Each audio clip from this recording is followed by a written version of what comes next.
You are not a victim of circumstance. That's a big fat lie your mind has been telling you.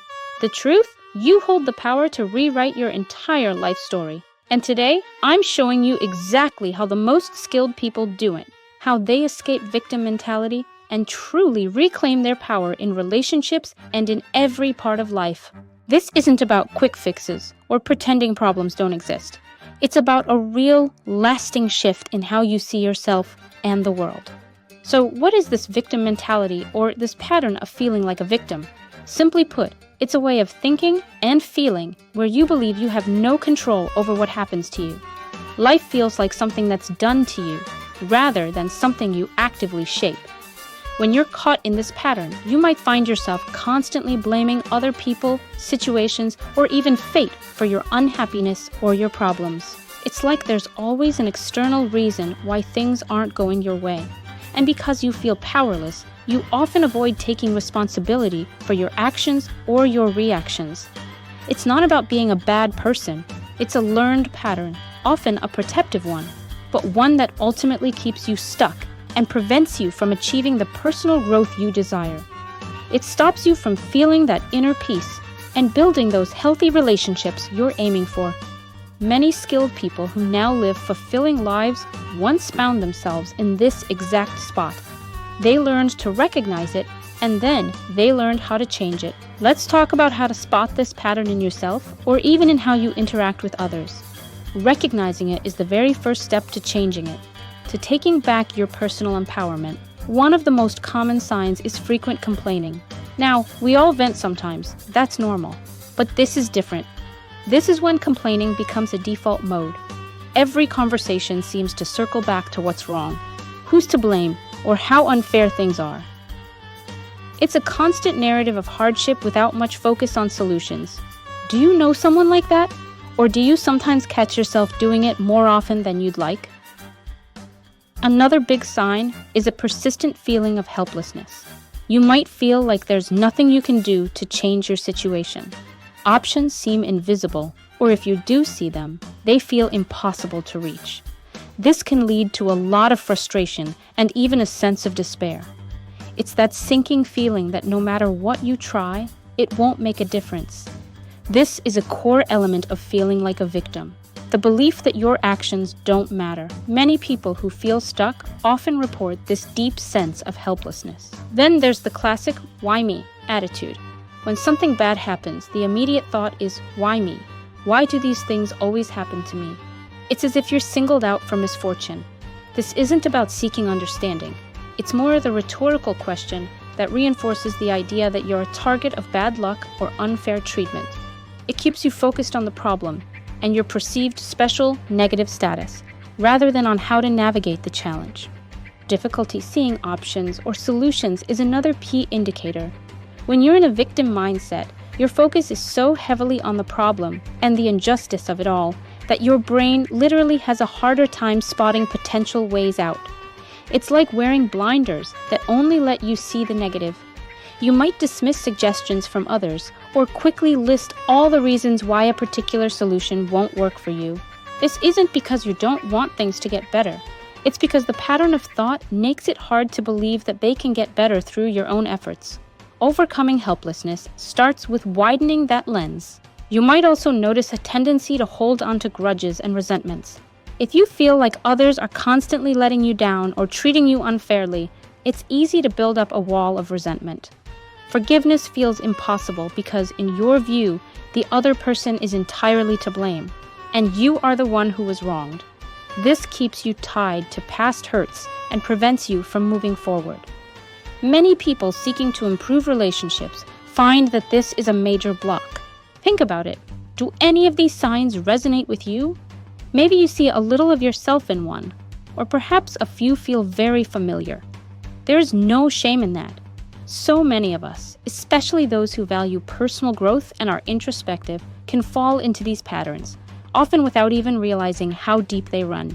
The goal here isn't to make you feel bad, it's to bring awareness. Because awareness is the first step toward change, toward that positive mindset shift you're looking for. Now, this might sound strange, but sometimes, even though being stuck in a victim pattern feels awful, there can be unconscious benefits or more accurately, secondary gains that keep us locked in. These aren't things we consciously choose, but they can be powerful reasons why it's hard to let go of this mindset. Understanding these hidden reasons can be a game changer. One of the biggest unconscious benefits is avoiding risk and effort. If you believe you have no control, then you don't have to take the risks that come with trying something new or making a big change. Failure is scary, and effort can be tiring. By staying in the victim role, you unconsciously give yourself permission not to try, because it wouldn't work anyway, or someone else would just mess it up. It's a way your mind tries to protect you from potential disappointment, or the hard work that growth often requires. But this protection comes at a huge cost: your potential and your happiness. Another secondary gain can be gaining sympathy or attention from others. When you're always the one with the problems, people might rally around you, offer comfort, or try to help. This can feel validating, especially if you're feeling lonely or unheard. The attention, even if it's focused on your suffering, can be a powerful unconscious motivator to stay in that role.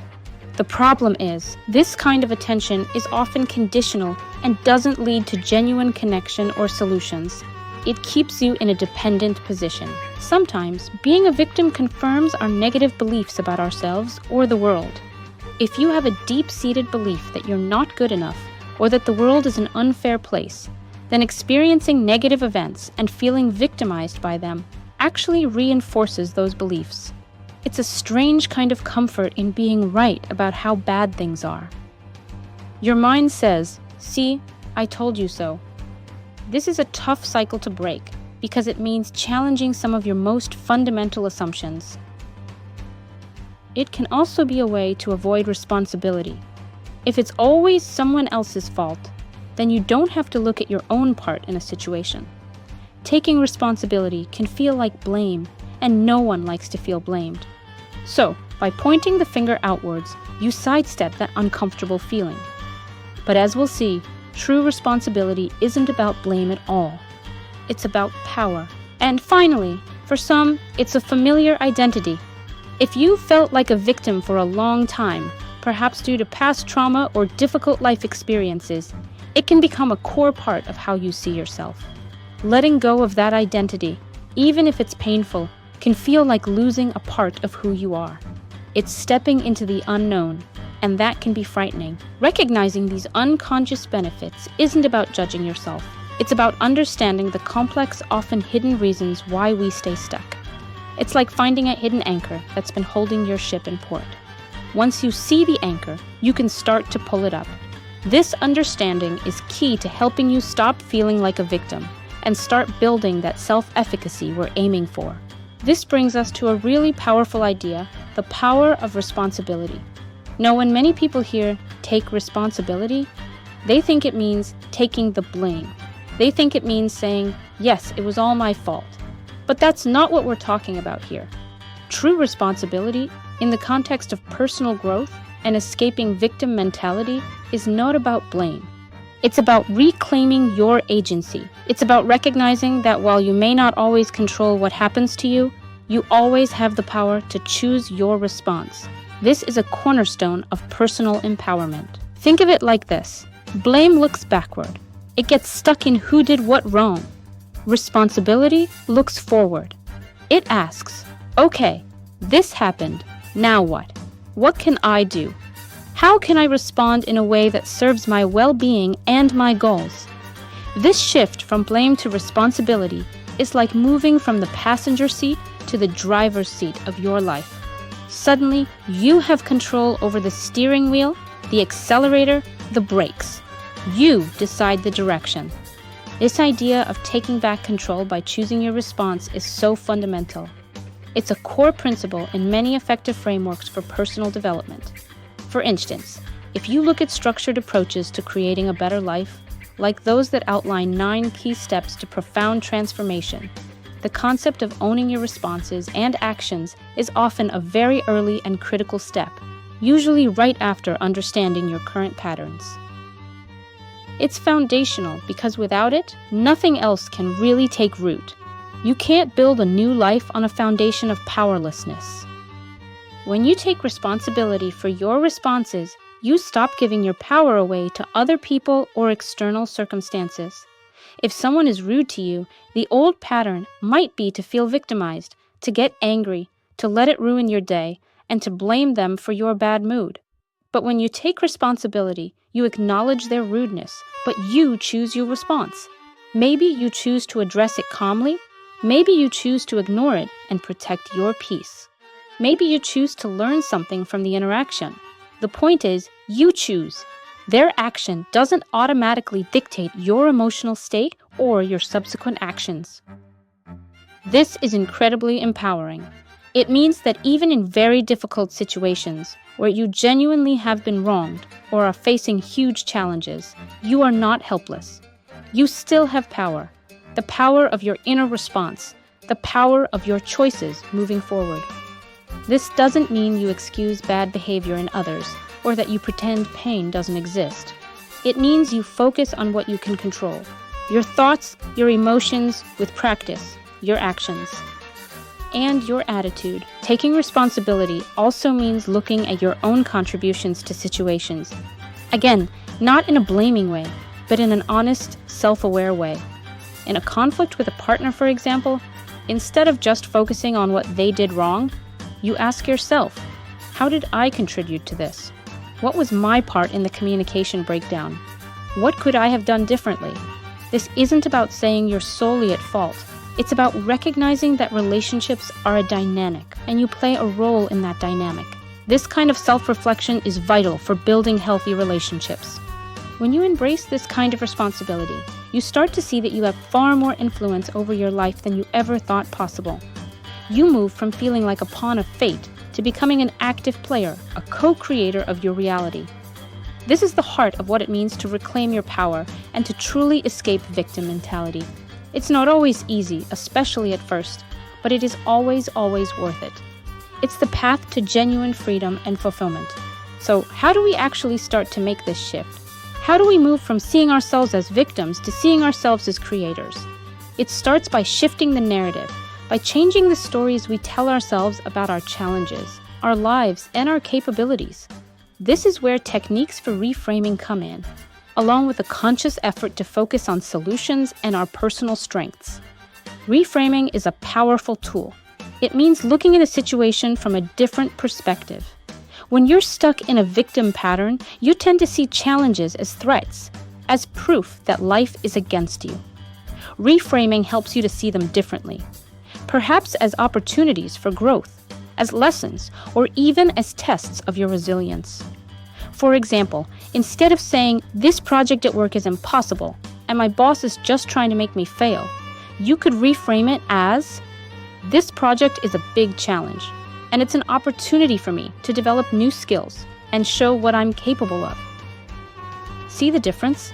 The situation hasn't changed, but your interpretation of it, and therefore your emotional response, and likely your actions, will be completely different. One way to practice reframing is to actively look for the learning or the opportunity in every difficult situation. Ask yourself, what can I learn from this? How can this make me stronger or wiser? Is there any hidden gift or opportunity here? This isn't about pretending something bad is good. It's about finding the constructive angle. Even in very painful experiences, there are often lessons about our own strength, our values, or what we truly want in life. Another key part of shifting the narrative is to focus on solutions rather than dwelling on problems. When you catch yourself complaining or feeling helpless, consciously redirect your thoughts. Ask yourself, okay, this is the problem. What are some possible solutions? What's one small step I can take right now to improve this situation, even just a little bit?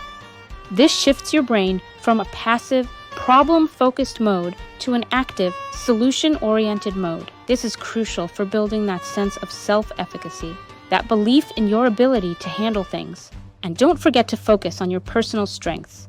People caught in a victim mentality often have a very clear inventory of their weaknesses and past failures, but they tend to overlook their strengths and past successes. Make a conscious effort to identify your strengths. What are you good at? What qualities do you possess that have helped you in the past? Maybe you're resilient, or creative, or compassionate, or determined. Write them down. Remind yourself of them often. When you face a challenge, ask yourself, which of my strengths can I bring to this situation? This helps you approach problems from a position of capability rather than deficiency. It's also helpful to challenge your negative self-talk. Those "I can't," "I'm not good enough," "I will never work" thoughts are hallmarks of victim mindset. When these thoughts arise, don't just accept them as truth. Question them. Ask for evidence. Is it really true that you can't? Or is it just that it's hard? Or you hadn't figured it out yet? Replace those negative statements with more balanced and empowering ones. Instead of "I'm a failure," try "I made a mistake, and I can learn from it." This is a vital part of creating a positive mindset shift. You can also create a new story for your life. If your old story was about being a victim of circumstances, what's the new story you want to live? Maybe it's a story of resilience, of overcoming challenges, of creating a life you love. Start telling yourself this new story. Write it down. Visualize it. The more you focus on this new, empowering narrative, the more it will start to feel real, and the more your actions will begin to align with it. Shifting your narrative isn't a one-time fix. It's an ongoing practice, like strengthening a muscle. There will be times when you slip back into old patterns of thought. That's okay. The key is to notice it, gently correct yourself, and keep practicing these techniques. Over time, you'll find that your default way of seeing the world and yourself begins to change profoundly. You'll start to feel more in control, more optimistic, and much more powerful. Now, understanding all of this is great, but true change comes from action. We need to move beyond just thinking differently and start doing things differently. This is where we build real, tangible self-efficacy, that deep-seated belief in our ability to succeed and handle what life throws our way. The best way to do this is by taking small, concrete action steps that build a sense of control. Don't try to change everything all at once. That's a recipe for overwhelm, which can send you right back into feeling like a victim. Instead, focus on small, manageable actions. What's one tiny thing you can do today to feel more in control in one area of your life? Maybe it's finally making that phone call you've been avoiding. Maybe it's spending just 15 minutes decluttering a small space. Maybe it's going for a short walk. These small wins might seem insignificant, but they are incredibly powerful. Each one is a piece of evidence to your brain that you can make things happen, that you do have agency. Set small, achievable goals. Instead of a vague goal like get healthy, which can feel daunting, set a specific small goal like walk for 20 minutes 3 times this week, or add 1 extra serving of vegetables to my dinner each day. When you achieve these small goals, you build momentum and confidence. This is how you overcome helplessness, one small step at a time. Practice making decisions. If you've been stuck in a victim pattern, you might have gotten used to avoiding decisions or letting others decide for you. Start practicing making small decisions for yourself. What to have for lunch, what movie to watch, what route to take to work. It sounds basic, but it reinforces your sense of autonomy. Then, gradually move on to bigger decisions, trusting your ability to choose. Another powerful action step is to set boundaries in your relationships. If you often feel taken advantage of or disrespected, learning to set and enforce healthy boundaries is crucial. This might mean saying no to requests that drain you, or clearly communicating your needs and expectations. Setting boundaries is a way of taking responsibility for your own well-being and teaching others how you expect to be treated. This is a huge step in reclaiming your power in relationships. Take action to solve a problem that's been bothering you, instead of just complaining about it or feeling helpless. Brainstorm some potential solutions and pick one small action to try. Maybe you need to research some information, or have a difficult conversation, or ask for help. Taking that first step, no matter how small, can break the inertia and make the problem feel less overwhelming. Focus on what you can control. There are always things outside of our control. Wasting energy worrying about those things is disempowering. Instead, make a list of what aspects of a situation you can influence and focus your energy there. This is a very practical way to stop feeling like a victim of circumstances and celebrate your progress. Acknowledge every step you take, no matter how small. Give yourself credit for your efforts and your courage. This reinforces the new patterns you're building and makes the journey more enjoyable. Remember, many skilled people who have transformed their lives did so by consistently taking these kinds of small, deliberate actions. These action steps are not about achieving perfection. They're about building a consistent practice of showing up for yourself, of choosing agency over helplessness, of actively shaping your life rather than passively experiencing it. Each action you take, no matter how modest it seems, is a declaration of your power and your commitment to your own personal growth. As we come to the end of our time together today, I really want to emphasize the profound shift we've been talking about. It's the journey from feeling like a victim of your life to becoming the creator of your experience. This isn't just about feeling better. It's about fundamentally changing your relationship with yourself, with others, and with the world around you. It's about stepping into your full potential and living a life that truly reflects who you are and what you value. We've talked about what victim mentality is, that pattern of feeling powerless, blaming others, and avoiding responsibility. We've looked at the common signs, like frequent complaining, feeling helpless, and that "why me" attitude, so you can start to recognize them. We also explored some of the unconscious reasons why we might stay stuck in that pattern, those hidden benefits, like avoiding risk or gaining sympathy. Crucially, we reframed the idea of responsibility, not as blame, but as the key to reclaiming your power, your agency to choose your response. This is so vital, forming a core part of many successful personal growth paths, like those that guide you through specific steps to reshape your life. We then discussed practical ways to shift your narrative, to reframe challenges, focus on solutions and your strengths, and rewrite the story you tell yourself. And finally, we covered concrete action steps you can take, small wins that build that all-important sense of control and self-efficacy, helping you to overcome helplessness and build a positive mindset shift. You are not destined to be a victim. You have the capacity within you to change your patterns, to heal, and to create a life filled with purpose, joy, and meaning. It really does start with a decision, a commitment to yourself. If this conversation today sparked something in you, and you felt that click of understanding, know there's a lot more here on this channel to help you keep growing and building on this. Many skilled people find that continuous learning is a big part of their journey. And hey, if this video helped you, think about giving it a thumbs up or sharing your thoughts in the comments below. It's a simple way to help these ideas reach more people who might be needing this message right now. Thanks so much for spending your valuable time with me. Keep embracing your power, keep learning, and keep creating the life you truly want to live.